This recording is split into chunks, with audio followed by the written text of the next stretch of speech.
Sorry for the huffing and puffing. We're just dragging the pond liner into the pond. It's a big day. So the plan now is let it fill. It's going to take a while, days probably. And we're not going to wait till it's completely full, but we're going to wait until the liner has settled into all the, the uneven surfaces, etc. And then we can start backfilling along the edge to anchor the membrane. But before I anchor it, I want to make sure it's moved to where it wants to. Well, actually, it looks like it's done that pretty good already, but yeah, I'm very pleased to get this far today. Well, we let them out of the kennel, the dog run, and just let him roam free. A little white collar here, he's so feisty. I like him. I like little white collar. He was the first one that came running up to me when I sat down here next to the bush. Now he's trying to eat me alive. It's like a little bear. And sharp little teeth. Ay, ay, ay. You're not eating me. Hey, who we got here? Black collar? That's my guess. No, lime green. That's yours, Krista. No. Robin, right? No, Krista? I'll have to double check. Lime green. Hey, man, he's big. He's so big. Hey, he wants to fight. Hey, you want to fight? Huh? They're having a good old time.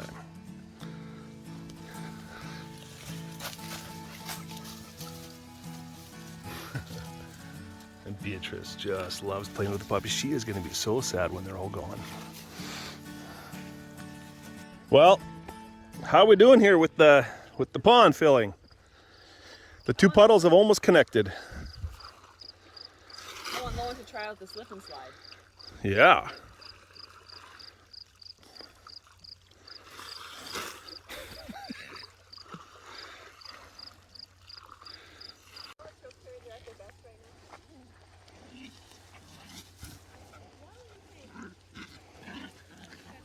She's feisty, but he's bigger.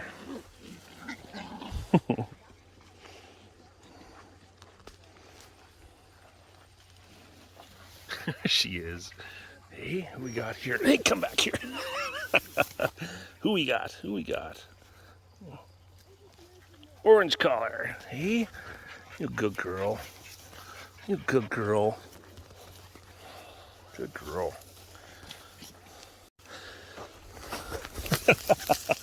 Come here, you. I think we got black collar here. There we go.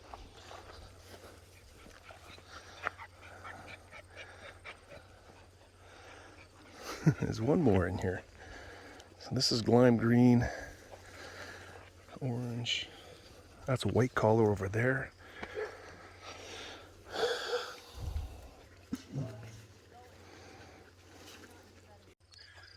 Well, we are filling the pond. Now, we had all the puppies playing outside in the bush, and we took them for a little walk in the shallow water, and they loved it. In fact, we're spoiling them. We're spoiling them for you guys. They're outside all day, every day. And they loved it in the bush here, romping around, and just think about what a paradise this is for them, deep in the bush. And it's cool and it's shady, and they'd come ripping out and ripping back in. And we took them over here and let them paddle around in the water a bit. But this is super exciting. We got the liner spread out today, and as I mentioned earlier, we're just going to fill it. Not necessarily to the top, but we're going to get a good amount of water in there so that the liner will get kind of sucked down the sides and into all of the contours and hollows so that we can anchor it in this trench that I dug all the way around. And that way, when it is full, it's not going to be pulling anymore on this tarp, because that would stretch it. potentially lead to leaks.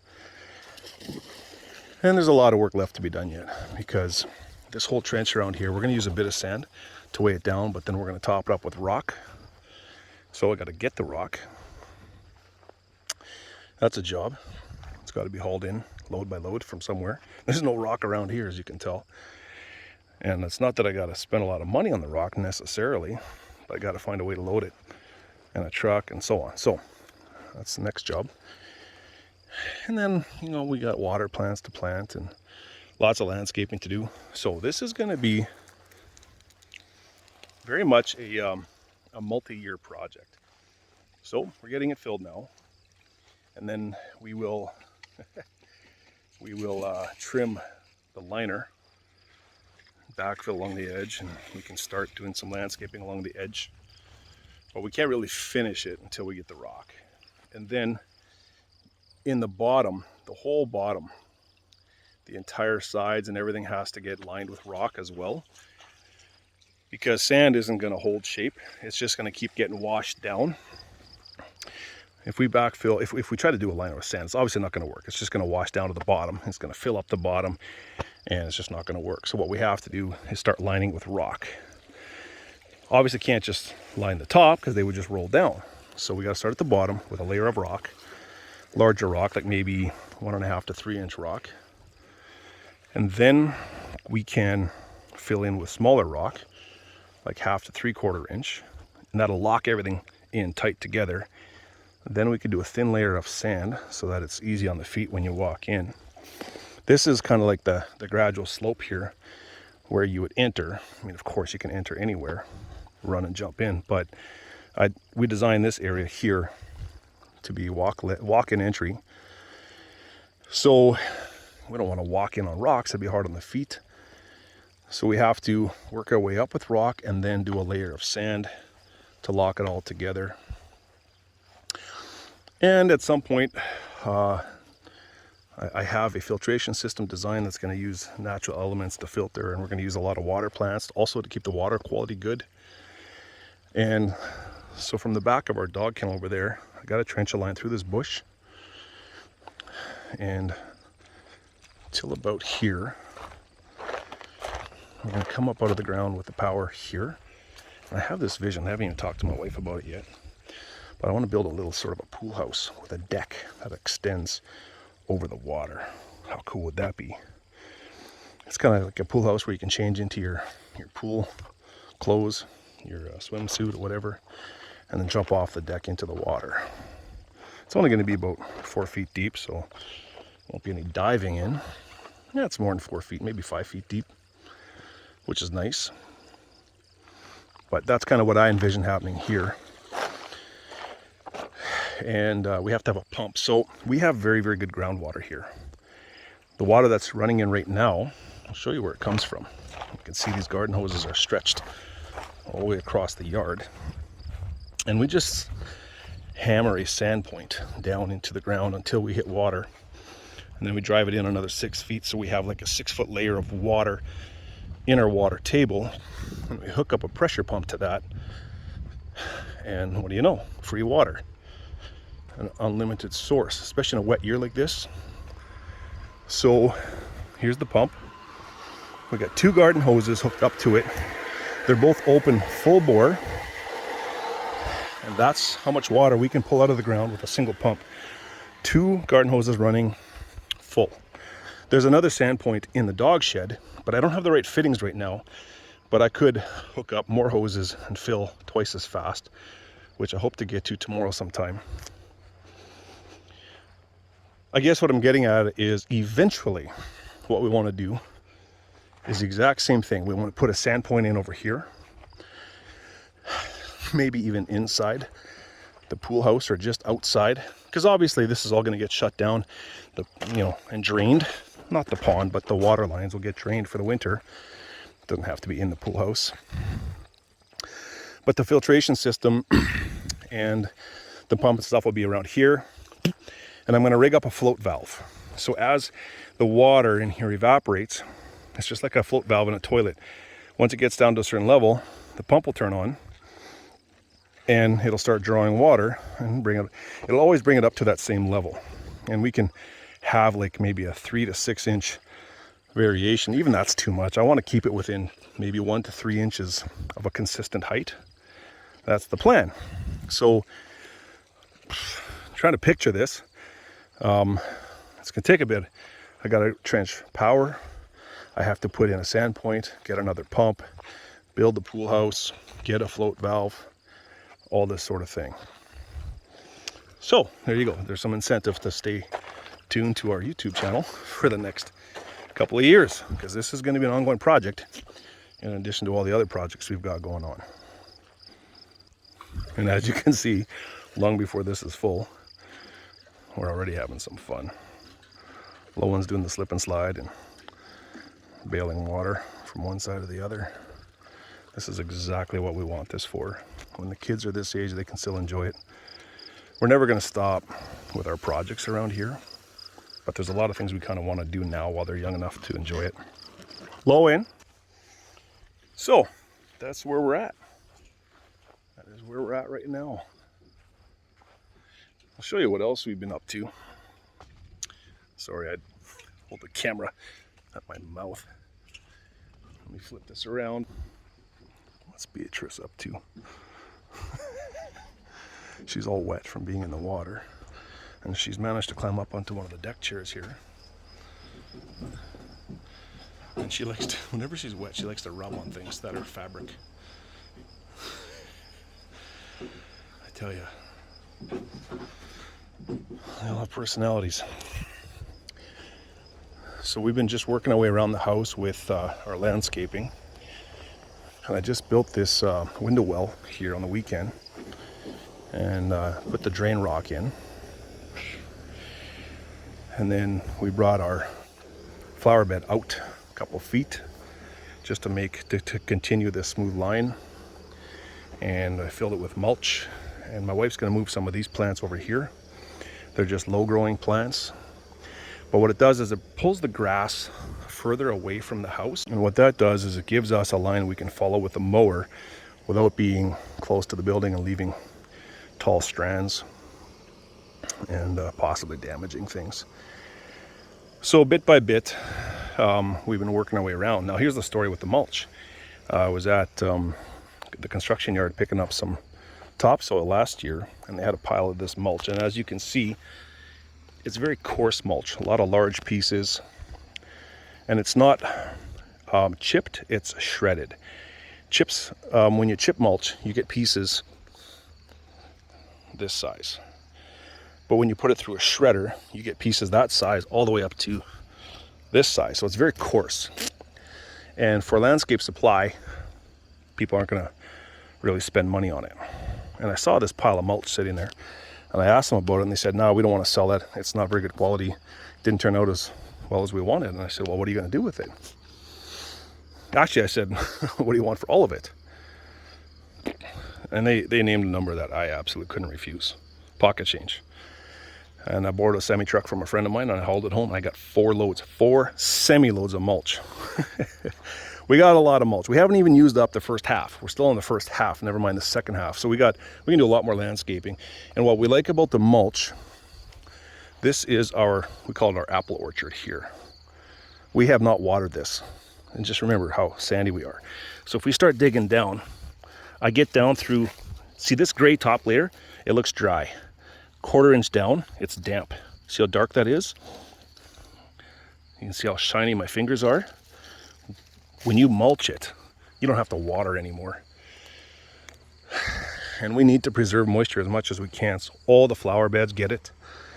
And look how well they're doing. Now, of course, we replace the sand with topsoil wherever we plant. But the mulch preserves the moisture, and it's a tremendous weed barrier. There's no landscape fabric underneath this, none. Quack grass will grow through initially, but as you pull it out, it can't really come back. So it just looks better and better with time. And anyway, so we're working our way around the house with the mulch and the plants. And here at the walkout, for the last year, we tried the hot tub down here. And I'm taking it out. I don't like it here for a number of different reasons. I think I've talked about that. The hot tub is going to go from here up onto this new pad, and it's going to sit right there. There's going to be a landing with stairs coming down. The hot tub will be just on the other side of that landing. In here, I want to build a timber frame breezeway. These pipes coming out of the floor will carry hot water, so this floor will be heated, and this is going to be our main entrance. There will be more concrete here eventually. As I mentioned previously, we're trying to tame all the sand from coming into the house. So right now, this is our sort of our grand entrance, if you want to call it that. It's a main entrance of sorts, but it kind of comes right into the living room. There's a small entryway with closets and so on. Our intent was always this entry would be, you know, for when we have company. This is the guest entrance, so to speak. We've been using it for almost 5 years because we don't have a better way to get in the house. But the plan was always to build this breezeway. We park here. In the winter, we park in the garage. You can drive in, doesn't matter the weather, park inside, come out this door into a heated breezeway, up the stairs into the house. And just inside here, see if this is unlocked. Well, this is the laundry room. We used to call this the mud room because ultimately we had thought our laundry machines would be downstairs and this would be our mud room, but we've since decided to keep our main floor laundry. We really like that. Along here will be a row of benches and lockers, or a whole row of coat hooks. So when people come in here, so this is where you would enter the breezeway right here. There's going to be a door here about 2 feet over, and that 2 feet allows us room for coats down there here and boot trays and a bench all the way along this wall. This door where I'm standing is going to line up with the back door so that we can walk straight through out into the backyard. We're going to make a little patio here of some sort. We haven't figured that out yet. And which leads me to this. Finished off this window well, then we terraced it down 1 level for a flower bed, and this is my wife's birthday tree. I forget what it is. It's a cherry tree. Pretty sure it's a Romeo dwarf sour cherry. I forget what these are. Geraniums. I'm not a flower person. I like them, I just don't know the names. And then we poured and stamped this pad, and I'm going to build a step in here and another step down there so we have easy entry into the basement. But oh, there's a little frog down there. I'll have to help him out. Let's go, little froggy. Oh, there's numerous frogs down here. All right, we'll help them later. So anyway, that's kind of the grand plan here. But the final thing I was going to point out is, in order to make this space usable, we have to think about our traffic corridor. So it's an L shape. It goes in here. So from where this door will be to where that door will be, that's one leg of the L. And then from this door to that door is the other leg of the L.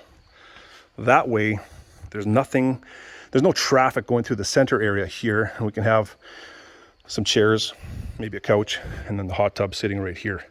I thought how cool it would be to put the pool table in here, but hot tub or pool table, we got to pick one. And what I like about having the hot tub moved in here, we're gonna have a view out the back into the woods, a view out the front into the woods. I'm thinking about putting some skylights in the ceiling. Not sure yet. But then, if this is all some kind of hard surface like concrete, you can come out the back door and up into the hot tub without getting sand on your feet. You can get out of the hot tub in here into the house without getting sand on your feet. And ultimately, once we get another hard surface like concrete in here, up into the house that way without getting sand on your feet. So that means less sand in the hot tub and a lot less sand tracking into the house. And yeah, it's just an idea. And I'm not 100% sure we're going to do it this way, but I'm fairly certain we're going to do it this way. And this space here would also be a great spot when folks like you come for a visit to pick up a puppy. We can bring the puppies into the breezeway, rain or shine, winter or summer, and have a place to play with them and let them roam. So there's always something going on here, and everything is open-ended. Time, money, and motivation all have to come together at the same time. Sometimes you have the time and the money, but no motivation. More often, you got the time and the motivation, but no money. I'll tell you right now, I am much more motivated when I have the cash. I prefer not to think about stuff I want to do when I can't do it. So, for now, this is how far we've come. How far are we going to get this year? Honestly, I don't think we're going to get to building. That's the other thing, is I want to build timber frame. And I'd have to mill the wood myself and let it dry for like 10 years if it's going to be 10 by 10 posts, 1 year per inch of wood. If I buy them, well, that's going to be more expensive. So, you know, there's all these different considerations. What we are definitely going to do this year is put stairs in here so we have an exit for safety reasons. I'm kind of going on and on here, but yeah, life continues. And yesterday we had the privilege of hosting Casey and Jack from Kitchener, Ontario, to come pick up their puppy. They made the drive. What a pleasure that was. What a blessing to us to have them come to our place and see how we live, where we live, how we raise our dogs. We're very transparent over here. We want people to know us. So that's what this is all about, just being hospitable and keeping the doors open. Here's the chickens. They're spending more and more time outside now. It took them a long time to get used to it. And here they are. And the sunflowers are leaning again because of the thunderstorm we had last night. We got 1.25 inches of rain in about an hour, maybe less. But the wind, oh my goodness, look at this thing. It's over 10 feet tall. That's it for today, folks. It's a bit of a long one. Don't watch the whole thing if you don't want to, that's fine. And tomorrow morning, 4 more puppies to the airport. And that leaves only one. And that one's going to fly out on the 22nd. So for those of you that are still waiting, so close, so close. So have a great evening. And keep watching for more updates. And after all the puppies are gone, it'll be a few months before we have any more. I typically post fewer videos then, but I'll try to do more, just so you can see what's happening here. Take care, guys. Have a great evening. Talk to you soon. Anytime.